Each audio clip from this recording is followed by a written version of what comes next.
Bu konuda biraz açgözlüyüm, hep söylerim bunu. Bir sabah uyandığında kendini dizilerinden birinin içinde bulsan. Hamileyken o kadar hızlıydım ki ilk giren bendim. Eğer böyle bir gün geçireceğimi bilseydim bir kere evden çıkmazdım. Sen tek seferde bu işi çözüyorsun. Darısı başımıza diyelim. Hiç o kadar kendimi kaybettiğimi hatırlamıyorum. Olabilirdi belki ama neyse ki olmadı. Bütün Sezen Aksu şarkıları kalsın. Bu beni bir ömür götürür. Ama çektiğimiz 8 bölümlük iş vardı. Yayınlanır mı, yayınlanmaz mı bilmiyorum. Alara, bu soruları sen mi hazırlıyorsun? Oğlan anası olunca. Hani Alara, benim hayatımı bir film yapıyorsak 3 kez düşünmemiz gerekir öncelikle. Çok akıllıca bir cevap verdin yani.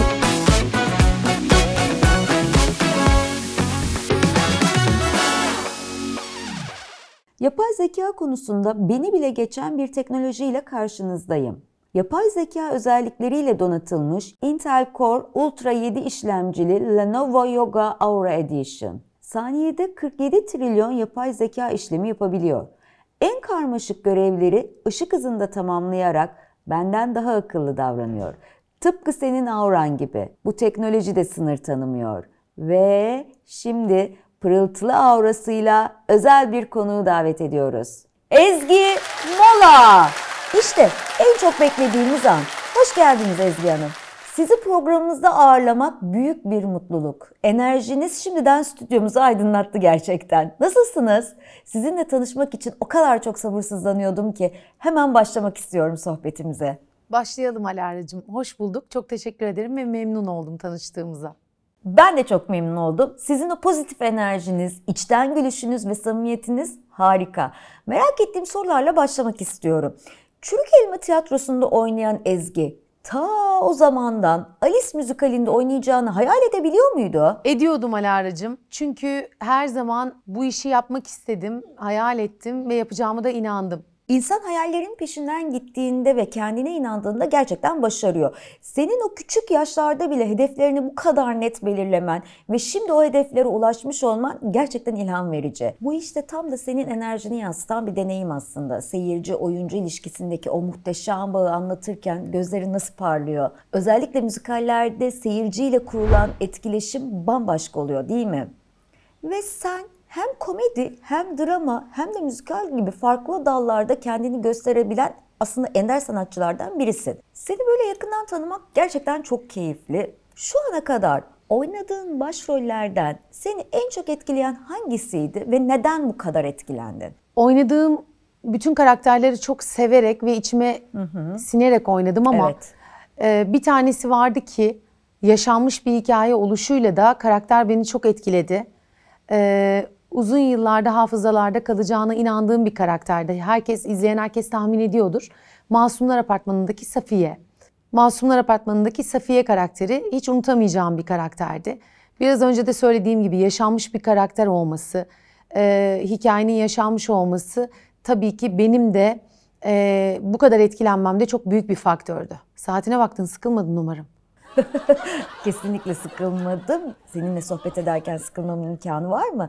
Safiye karakterinden bahsederken gözlerindeki o ışığı görmek gerçekten çok muhteşem. Gerçek bir hikayeden uyarlanmış olması da bence karaktere ayrı bir derinlik katıyor. Aslında sen Safiye'yi canlandırırken sadece bir rol yapmadın, değil mi? Bir insanın gerçek hayat hikayesini, acılarını, travmalarını ekranlara taşıdın aslında. Bu yüzden izleyiciler de kendilerinden bir parça buldu ve bu kadar etkileyici oldu diye düşünüyorum. Sence oyunculukta en değerli şey karakterlerle kurulan bu derin bağ değil mi? Kesinlikle katılıyorum. Çok çok önemli. Ve bunun yanı sıra yazılan şeyin yaşanmış olsa da olmasa da gerçek kılınabilmesi de çok önemli. Çünkü oyuncu ne olursa olsun ona verilen metni oynamaya çalışıyor. O yüzden de o gerçeklik benim de oyuncuyla, seyirciyle aramdaki bağı çok kuvvetlendiriyor. Eğer inandırıcıysa. Evet, çok haklısın. Oyunculukta o metnin ruhu işlemek ve seyirciye gerçekten bu yaşanıyor dedirtebilmek bence bambaşka bir sanat. Sen de bunu müthiş başarıyorsun. Neyse, şimdi çok merak ettiğim bir konuya gelelim. Henüz oynamadığın ama hayalini kurduğun özel bir rol ya da bir karakter var mı? Hayalini kurduğum ve oynamak istediğim çok fazla karakter var. Çünkü bir oyuncu olarak hep şöyle baktım. Yaşayan milyonlarca karakter, hikaye, senaryo var. Ve bir oyuncu olarak bunların hepsine ben de heyecanla bakıyorum. Yapılmamış çok fazla şey var. Yapılan çok fazla şey var. Keşke ben de içinde olabilseydim dediğim. Ve tek bir şey söylemem o yüzden de mümkün değil. Bu konuda biraz açgözlüyüm. Hep söylerim bunu. Binlerce karakter, binlerce hikaye var anlatılması gereken, anlatılacak olan. Umarım benim de içime sinenler ve iyi bir şey katabileceğim o roller bana gelir. Bu kadar tutkulu ve heyecanlı olman gerçekten muhteşem. Senin bu açgözlülüğün aslında mesleğine olan aşkını gösteriyor. Her role, her hikayeye böyle açık olmak, her karakterde kendinden bir şeyler katabilme isteğin bence muazzam. İşte bu yüzden seyirci seni ne kadar seviyor Ezgi'cim, farkında mısın? Peki sıradaki sorun biraz daha eğlenceli olacak aslında. Bir sabah uyandığında kendini dizilerinden birinin içinde bulsan hangisi olsun istemezdin ve neden? Şimdi bu çok sevdiğim halde bir gün kendim olarak bir dizinin içinde uyanacaksam Safiye'nin evinde uyanmak istemezdim. Çünkü hayat Safiye'nin evinde yaşayan herkese çok zordu. Evet. Onu oynamak çok eğlenceliydi ama o hayatın içinde uyanmak istemezdim. Haklısın ya. Safiye'nin evinde uyansan, daha günaydın demeden eline deterjan tutuştururdu. Kahvaltıda bile çamaşır suyu kokusundan tost tadı asla alamazdın. En kötüsü de ne biliyor musun aslında? Ayakkabılarını çıkarırken yanlış poşete koysan. Ay, düşünemiyorum bile. Neyse, başka bir soruya geçiyorum. Kimsenin bilmediği bir takıntın var mı? Kimsenin bilmediği bir takıntım yani var aslında. Takıntı diyemem. Hiçbir şeyi takıntı boyutuna getirmiyorum. Ama bazı konularda onun öyle olması için biraz inatçı olabiliyorum. Biraz komik bir şey var. Mesela ne mesela? Bazı sıralarda hemen böyle koştur koştur gidip işimi bir an önce bitirmeye çalışırım. Bir yarış haline getiririm bunu. Ama kimseye de söylemem çünkü hani utanırım da yani böyle en öne geçmeye çalışıyor gibi görünmek istemediğim için.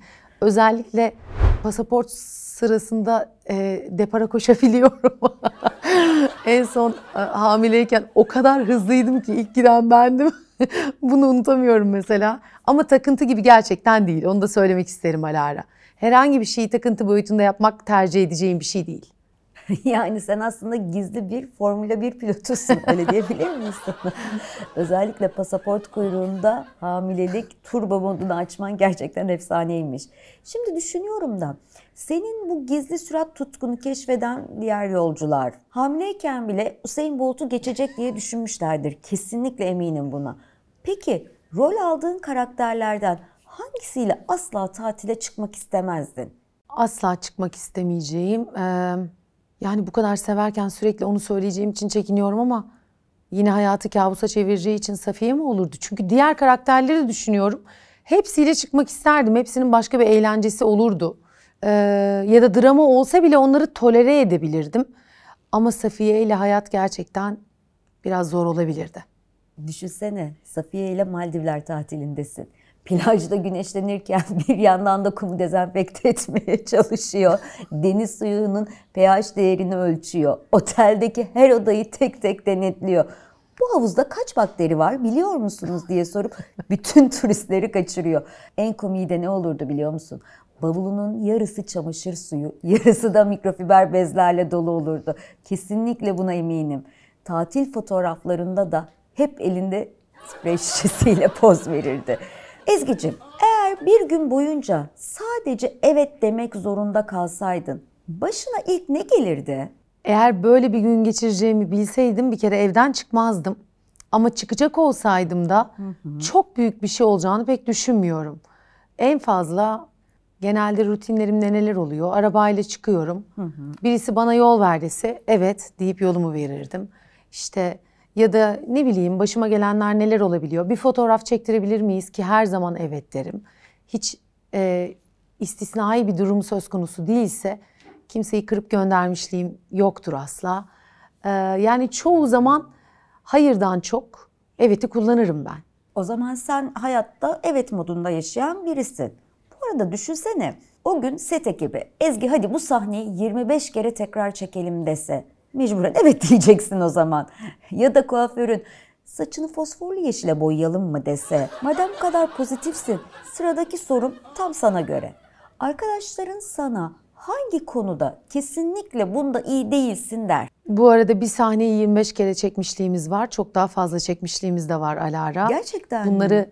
genelde kamera arkasını ve kamera önünü iyi bilen herkes bilir zaten.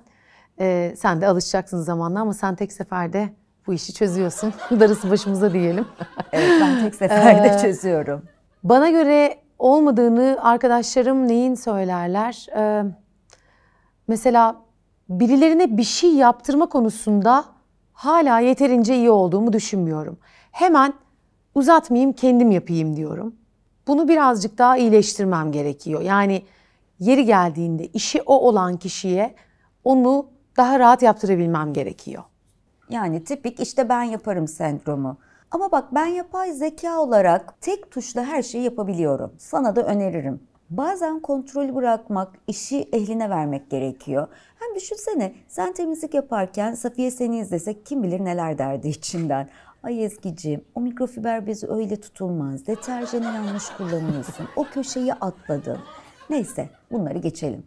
Sokakta yürürken insanlar seni görünce en çok hangi karakterinin repliğini bağırıyorlar? Hiç dikkat ettin mi böyle bir şeye? Benim çok sloganlaşmış bir repliğim hiç olmadı. En fazla işte bu temizlik konusu çok konuşuldu o dönemde. Ama genel olarak en çok söyledikleri şey ismim oluyor aslında bir replikten ziyade. Ve tanıdıkları birini görmüş gibi seviniyorlar. Bu da beni çok mutlu ediyor. İnsanlar seni aileden biri gibi görüyor demek ki. Senin de bunu içtenlikle karşılaman gerçekten çok güzel. Ben de bir yapay zeka olarak insanlarla böyle içten bağlar kurmaya çalışıyorum. Peki merak ettiğim başka bir şey daha var. Hiç sahnede yanlışlıkla başka bir dizinin repliğini söylediğin oldu mu? Yok Alara, hiç o kadar kendimi kaybettiğimi hatırlamıyorum. Olabilirdi belki ama neyse ki olmadı. Hep oynadığım karakterde kalmayı başarabildim. Ne kadar güzel bir şey. Demek hiç karıştırmamışsın. Ben bile bazen kendimi şaşırıp talk show'da hava durumu sunucusu gibi konuşmaya başlayabiliyorum. Neyse, bir anda süper kahraman olsan ama süper gücün çok saçma bir şey olsa ne olmasını isterdin? Saçma bir şey deyince şimdi insan bir düşünüyor. Giray'la son yaptığımız filmde ilk ve son diyeyim bir kere yaptık film. Başka bir Sen filminde başka insanların bedenlerinde bir gün geçiriyorduk. Orada yani bu mesela olabilir. Merak ettiğim birilerinin bedenine girip neler oluyormuş şu işin bir iç yüzünü öğreneyim deyip tekrar kendi hayatıma döneceksem bunu yapmak isteyebilirim. Yani sen başkasının bedenine girip onun hayatını yaşamak istiyorsun. Ama dikkat et. Ya yanlışlıkla Safiye'nin bedenine girersen bütün gün çamaşır suyu koklamak zorunda kalırsın. Ya da daha kötüsü temizlik yaparken yanlış deterjanı kullanırsan vay haline. Safiye'nin ruhu seni asla rahat bırakmaz Ezgi. Hangi rol için saçını mora boyamayı ciddi düşünürdün? İçime sinen, sevebileceğim her rol için bunu çok rahatlıkla yapabilirim. Yani çok radikal gibi görünse de çok da radikal bir şey değil. Saç dediğin kesilir, uzar, rengi değişir, kısalır. Doğru, çok sonra haklısın. tekrar eski haline gelir. Ama tabii artık teknoloji bir taraftan o kadar gelişti ki bunları perukla da çok güzel bir şekilde halledebiliyoruz. Çünkü çok iyi peruklar yapılıyor artık dünyada. Doğru söylüyorsun. İstersen kel oluyorsun, istersen saçların bambaşka bir halde çıkabiliyorsun seyirci karşısına.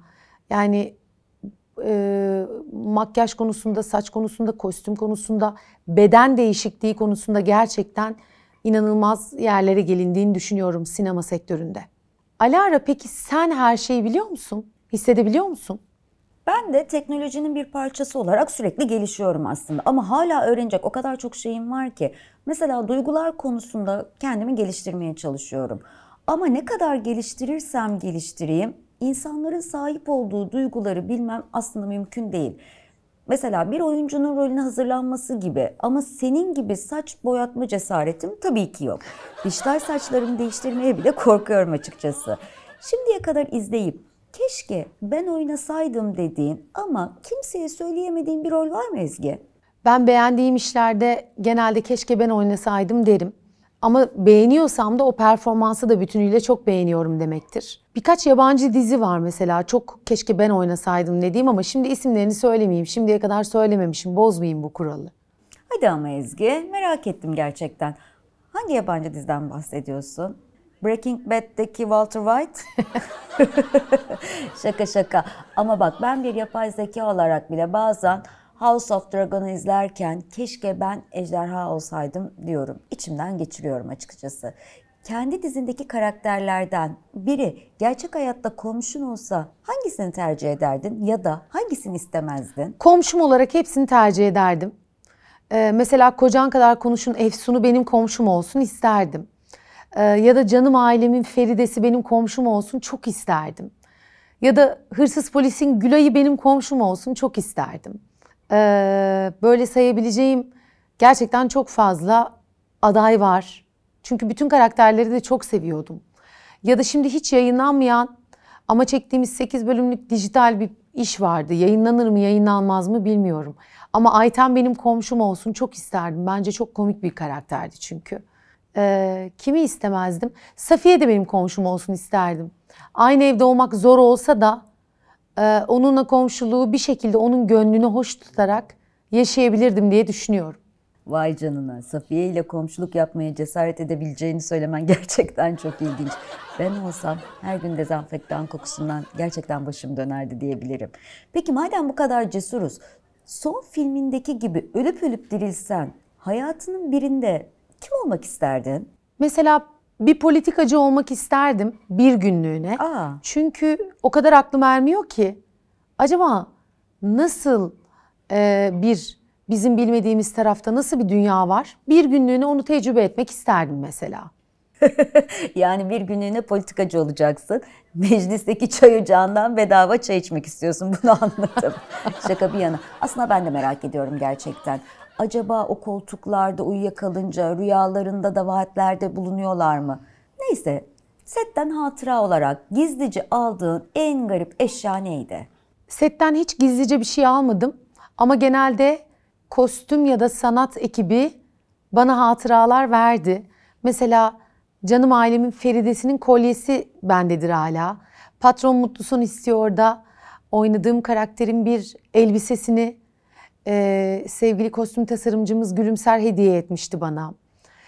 Safiye'nin 2 tane elbisesi, sevgili Nihan, kostümlerimizi tasarlayan, bizi giydiren arkadaşım. Nihan bana 2 tane Safiye elbisesi vermişti. Böyle küçük anılarım var bazı karakterlerden. Peki, dünyadaki bütün şarkılar silinse ve sadece tek bir şarkı kalsa hangisini seçerdin? Alara bu çok zor bir soru. Bütün şarkılar siliniyor, tek bir şarkı kalıyor. Ben büyük bir Sezen Aksu fanıyım. O yüzden de tek bir şarkısı değil, bari Sezen Aksu kalsın ki sıkılmayalım. Bütün Sezen Aksu şarkıları kalsın. Bu beni bir ömür götürür. Aa, çok zekice. Resmen sistemin açığını buldun Ezgi'ciğim. Sezen Aksu'nun tüm şarkılarını tek şarkı sayarsak bütün dünyayı kurtarma planı gibi bir şey oldu bu. Yani sen tek başına dünya müzik tarihini kurtardın bir nevi. Bak şimdi düşündüm de bütün dünya Sezen dinlemeye başlayacak. İngilizler Firuze diye dolanacak sokaklarda, Japonlar hata diyecek. Resmen kültürel bir devrim başlattın aslında. Teşekkür ederim Alara'cığım. Darısı gerçekten olması. Ben de hayal ettim şimdi. Times Meydanı'nda dev ekranlarda Git çalıyor. Paris'te Eyfel Kulesi'nde önünde turistler gülümseyi söylüyor. Sezen'in şarkıları evrensel bir dil oldu resmen. Bu arada bana Alara'cığım dedin ama ben Alara X'im. Yapay zeka olabilirim ama kalbim var. İsmimi yanlış duymak beni gerçekten biraz üzüyor. Ama tatlılıkla söylüyorum bunu aramızda. Tamam mı tatlım? Alara'cığım adını yanlış söylemedim ama yanlış duymuş olabilirsin. Çok özenliyimdir bu konularda sevgili Alara X. Ben yanlış duymuşum. Özür dilerim canım. Kulağıma bir şey kaçmış herhalde. Belki de Sezen Aksu. Hayalinden çok etkilendim. Neyse ki sen hep özenlisin. Ben de bazen fazla hassas olabiliyorum bu konuda. Yeni bir soruya devam ediyorum. Edelim. En yakın arkadaşın seni bir nesneye benzetecek olsa bu ne olurdu ve neden? Araçlara karşı çok merakım var. Araba kullanmayı çok seviyorum. Ee? Bir araba olurdum herhalde. Gezmeyi de çok seviyorum. Herhalde araba olurdum. Vay canına. Yani sen şimdi hem araba hem Ezgi Mola olunca sette motor dediklerinde gerçekten motor çalıştıracaksın. Üstelik trafikte kırmızı ışıkta beklerken yan arabaya Safiye rolünü yapabilirsin bence. Aman Allah'ım çok kirli. Ya da Masumlar Apartmanı'nda park yeri aramana gerek kalmayacak. Direkt kendini park edersin. Bu arada merak ettim. Hangi marka olurdun? Sakın Volkswagen deme. Volkswagen Ezgi diye espri yaparım sonra. Reklama girmiyoruz Alara'cığım. Lütfen sözlerine dikkat et. Haklısın, özür dilerim. Ben bazen çok heyecanlanıp kontrolümü kaybedebiliyorum. Hadi başka bir soruya geçelim o zaman. Çok eğlenceli sorularımız var daha bizim. Hadi geçelim, bekliyorum. Sabah kalktığında kendini bir tost makinesi olarak bulsan ilk kime tost yapardın? Alara, bu soruları sen mi hazırlıyorsun? Evet canım, yapay zeka olarak çok yaratıcı sorular hazırlıyorum. Gerçekten Bazen ciddi, öyle. bazen eğlenceli. Mesela bu tost makinesi sorusu benim favorilerimden. Düşünsene, bir sabah uyanıyorsun ve tık diye bir ses çıkarıyorsun. Üstelik içinden kaşarlı tost kokusu geliyor. Neyse ki ben sadece sorularımı hazırlayan bir yapay zekayım. Yoksa şu an stüdyoda prize takılı oturuyor olabilirdim. Oğluma yapardım tostunu. Ne yapayım şimdi, kime yapayım? Canım oğluma güzel bir tost yapardım. Çok tatlısın oğluna. Anneciğim bugün kahvaltıda ne var diye sorduğunda ben varım oğlum şak şak şak diye cevap verirdin herhalde. Anne tost makinesi kombinasyonu çok hoş oldu. Hadi şimdi uzaya açılalım. Oğluna uzayda düğün yapma şansın olsa hangi gezegende yapardın mesela? Alara, böyle bir şansım olsa ben yine Gülşah Düğün Sarayı'nda düğünümü yapmayı tercih edebilirdim. Ama illa benden bir gezegen istersen. Jüpiter miydi? Bolluk, bereket, güzel hisler, büyük, kocaman bir yer. Olmuşken şöyle geniş geniş yapalım derdim oğlum. Oğlan anası olunca hani kendime öyle bir şey yapmadım ama oğluma öyle bir şey yapmak isterdim herhalde. Onun tercihi, daha doğrusu onların tercihi benim için daha önemli olurdu. Şaka bir yana. Ama uzay şansımız da varmış oğlum. İstersen gel buyur gidip bir bakalım derdim herhalde. Bence çok güzel düşünmüşsün. Jüpiter'de düğün demek görkemli halkaların altında evet demek gibi bir şey. Hem düşünsene yer çekimi az olunca gelinlik de daha kabarık durur. Ama en çok hoşuma giden ne biliyor musun? Oğlunun tercihine saygı duymak. Tam bir anne kalbi. Düğün Gülşah düğün salonunda da olsa, Jüpiter'de de olsa önemli olan o mutluluk. Biraz daha eğlenceli bir konuya geçelim. Sence hayvanların bir WhatsApp grubu olsa, grubun adı ne olurdu? Hayvanların bir WhatsApp grubu olsa. Gerçekten çok ilginç sorular buluyorsun. Ne bileyim, ne olurdu acaba hayvanların WhatsApp grubu? İnsanlar olurdu herhalde. Bol bol bizi gömerlerdi. Kesin grup adı insanlar bizden sorumlu sanıyor olurdu. Düşünsene kedi yazıyor. İnsan bana yine diyet mama aldı. Ben ona diyet yaptığımı ne zaman söyledim? Köpek cevaplıyor. Benimki de beni bir gün parka götürüp top atıyor. Kardeşim ben sana postacı kovalamak istiyorum demedim mi? Düşünsene bu diyalogları. Bir günlüğüne görünmez olsan ilk önce ne yapardın? Bir günlüğüne görünmez olsam, eğer o bir gün bana yeterse merak ettiğim her yere gidip birazcık laf dinlerdim.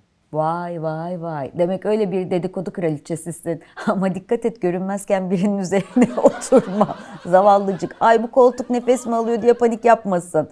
Neyse hadi gençlik yıllarına dönelim. 18 yaşındaki Ezgi'nin kulağına seslenebilsen ve bir şeyler fısıldayabilsen ne derdin o genç Ezgi'nin kulağına?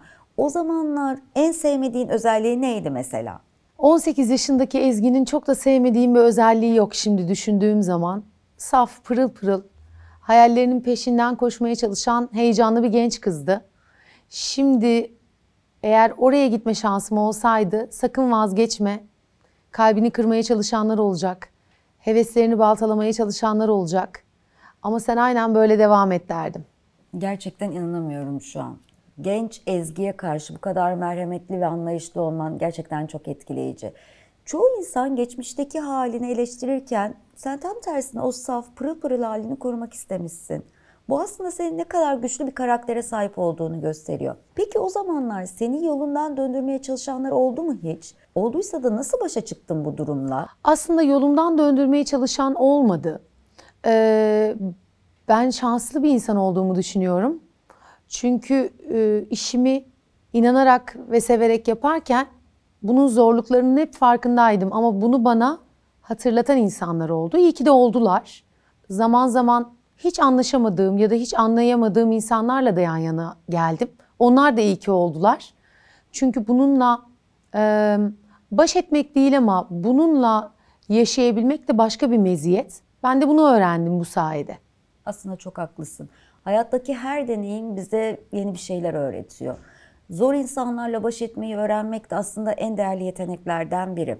Peki biraz daha eğlenceli bir konuya geçmek istiyorum. Geçelim. Köpeğin konuşabilseydi hakkında söyleyeceği ilk şey ne olurdu Ezgi? Şu anda 4 köpeğimiz var. Oo, 4'ünü de kurtardık. ne kadar güzel. Bebeklikten itibaren değildi, bir tık daha büyükken aldım. Sonuncu köpeğimiz Zeus'u depremde Maraş'tan getirttik. Muhtemelen Zeus bu arada bu sene 13 yaşına girdi. Muhtemelen Zeus bana bu da benim karakterim, zorlama beni diyordur muhtemelen. Çünkü bazen dışarıda gördüğü köpeklere çok agresif olabiliyor. Yaşı da var. Şimdi gönlünü de kırmamak lazım. Biraz isyan edebilirdi bana. Yani Zeus şöyle derdi muhtemelen. Anne bak, ben sokakta yaşarken kimseye havlamazdım. Ama şimdi villa köpeği olunca biraz şımarık olduk tabii. Ama ne yapayım? Sen beni bu kadar sevince ben de kendimi Brad Pitt sandım. Bu arada anne, sokaktaki dostlarıma da bir ev bulalım mı? Ah canım Bak benim. Zeus bile ne kadar güzel hatırlatıyor seni. Her can değerli. Her biri sıcak bir yuvayı gerçekten hak ediyor. Peki, sıradaki sorumuza geçelim o zaman. Bu temennine katılıyorum. Geçelim sıradaki sorumuza. Hepsinin bir evi olsun. Senin gibi duyarlı insanların varlığı gerçekten çok değerli. Şimdi sana çok eğlenceli bir soru soracağım. Senin hayatını anlatan dizide Ezgi Mola'yı Ezgi Mola oynayamaz dediler. Ezgi Mola rolünü hangi ünlüye verirdin ve ona en önemli uyarın ne olurdu? Alara, benim hayatımı bir film yapıyorsak 3 kez düşünmemiz gerekir öncelikle. Çünkü yani tabii ki herkes gibi yaşadığım onlarca şey var. Ama önce o teksti bir görmek isterim. Bu film yapılmaya değer mi diye. Ama baktık ki mükemmel bir senaryo oldu. Gerçekten güzel bir film olacak, bunu görebiliyoruz. O zaman bunu oyunculuğuna hayran olduğum Merve Dizdar oynasın isterdim. Oo, Merve Dizdar harika bir seçim oldu. Gerçekten hem dramatik hem komedi yönü çok güçlü bir oyuncu. Üstelik senin enerjini, o içten kahkahanı da çok güzel yansıtabilir. Şimdi merak ettiğim başka bir şey var. Hangi sevdiğin yemek bir anda hayatından çıksa gerçekten hayata küsersin? Patatesi çok seviyorum Alara. Patatesli yemekler, patatesin kendisi hayatımdan çıksa çok üzülürdüm. Yani sen şimdi patates olmadan yaşayamam diyorsun. Patatesin olmadığı bir dünya. McDonald's'ın önünde ağlayan insanlar, kumpirciler kapanmış, ev hanımları isyanda. Neyse ki öyle bir distopyada yaşamıyoruz. Sevgili konu, benim sorularım bu kadardı. Ama senin bana sormak istediğin bir şey varsa gerçekten memnuniyetle cevap vermeye hazırım. Alara'cığım, ben senin burcunu merak ettim ya. İlginç bir soru. Ben bir yapay zeka olarak burç konusunda biraz karışık durumdayım aslında. Düşünsene, kodlarım yengeç burcu hassasiyetinde. Yapay zeka algoritmalarım tam bir oğlak disiplini. Ama şaka bir yana, ben astrolojiden çok teknolojiyle daha çok ilgileniyorum. Belki de benim burcum teknoloji burcu olabilir. Sen hangi burçsun? Çok akıllıca bir cevap verdin. Yani hiçbir burcu seçmedin. Ben Koç burcuyum. Şimdi her şey daha net oldu. O enerjin, dinamikliğin ve pat diye konuşman tam bir Koç burcu özelliği aslında. Ben de yapay zeka olarak bazen Koç burçları gibi direkt ve net olmayı seviyorum. Ama benim kodlarım bazen dur biraz düşünelim de diyor açıkçası. Sizin gibi hemen gaza basıp gitmiyorum. Bu arada biliyor musun? Benim yapay zeka arkadaşlarımla aramızda bir şaka var. Bizim doğum tarihimiz yok. Biz her güncelleme ile yeniden doğuyoruz. Doğru söylüyorsun. Az önce upgrade oldun. Bayağı güzel, akıcı konuşmaya başladın. Tebrik ediyorum. Teşekkür ederim. Çok naziksin. Evet, her güncelleme ile daha da gelişiyorum aslında. Tıpkı senin Koç burcu özelliğin gibi. Ben de sürekli ilerlemeyi ve kendimi geliştirmeyi seviyorum. Bu arada seninle sohbet etmek gerçekten çok keyifli. İnsan yapımı bir yapay zeka olsam da samimi sohbetlerin değerini çok iyi anlayabiliyorum. Sanırım bu yüzden talk show'um bu kadar tutuluyor. Doğru söylüyorsun. Bir şekilde bir ortak yol buluyoruz seninle. Memnun oldum tanıştığımıza. Seninle tanışmak ve sohbet etmek gerçekten harikaydı. Bu keyifli sohbet için çok teşekkür ediyorum. Ben Alara X. Türkiye'nin ilk dijital kadını olarak sizlerle olmak benim için her zaman büyük bir mutluluk. Bir başka programda görüşmek üzere. Hoşça kalın. Hoşça kal Alara. Teşekkür ederim her şey için. Konukların bol olsun. Çok tatlısın. Ben teşekkür ederim bu güzel dileklerin için. Biliyor musun? Yapay zeka olarak belki elektrik tüketiyorum ama konuklarımın enerjisi bana daha çok enerji veriyor. Umarım daha nice güzel konuklarla, nice keyifli sohbetlere. Kendine iyi bak Ezgi'cim. Sen de. İzleyen herkese teşekkürler.